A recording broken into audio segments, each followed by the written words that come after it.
Hello guys, welcome back to my channel Yati Tiwari. तो आज है पूर्णिमा और मैं करती हूँ सत्यनारायण भगवान जी की कथा। तो मैं उनके लिए सेक रही थी प्रसाद। तो यहाँ मैं सेक रही थी पंजीरी। कौन कौन इस व्रत को करता, प्लीज़ मुझे कमेंट सेक्शन में ज़रूर कमेंट करिएगा।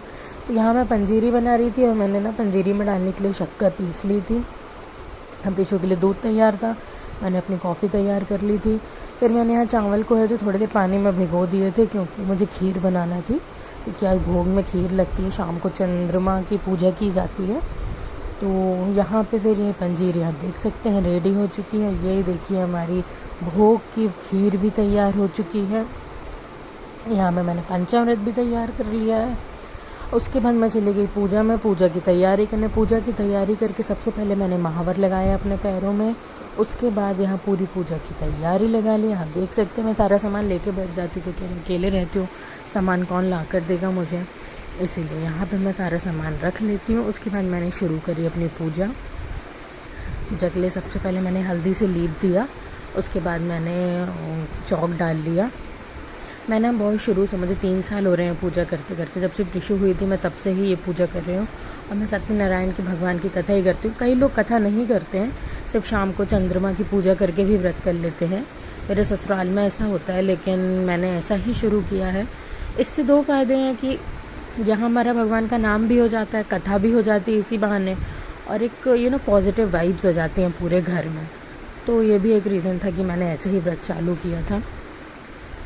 और बहुत तीनों व्रत मेरे लगातार हो जाते हैं, एकादशी, प्रदोष और पूर्णिमा। लेकिन मैं सच बताऊँ, मुझे कोई फ़र्क नहीं पड़ता। मतलब समझ में नहीं आता, वैसे भी काम में दिन कैसे निकल जाता है पता नहीं चलता। और फिर यहाँ पूजा की तैयारी भी, जितनी पूजा करना तो आसान है, पूजा की तैयारी लगाना ना बहुत कठिन काम है। सबसे ज़्यादा पूजा की तैयारी में ही वो होती है, उसके बाद पूजा उठाने में, बाकी तो सब हो ही जाता है। तो चलिए, यहाँ मेरी पूजा देखिए आप हो चुकी थी। हमारे माधव बहुत ही सुंदर लग रहे थे।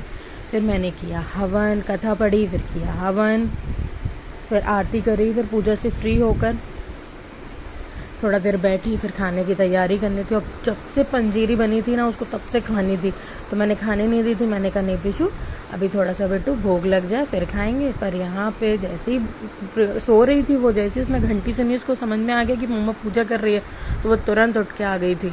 उसके बाद उसने बढ़िया भोग का मज़े लिए। उसके बाद ना कल है संक्रांति, तो लेना था ये सामान। तो जैसे ही पतिदेव आए, खाना वाना मैंने बना लिया था। हम लोग गए मार्केट, क्योंकि बाहर बहुत ज़्यादा हवा चल रही थी, इसलिए कैप पहन कर गए थे। कल के लिए कुछ सामान लेके आना था, तो चले गए मार्केट। और आज का ब्रश तो देखने लायक था। हमारी प्रीशु ने भी बहुत अच्छा मास्क लेके आई थी। तो चलिए, अगर आपको मेरा व्लॉग अच्छा लगा हो तो प्लीज़ मेरे चैनल को लाइक एंड सब्सक्राइब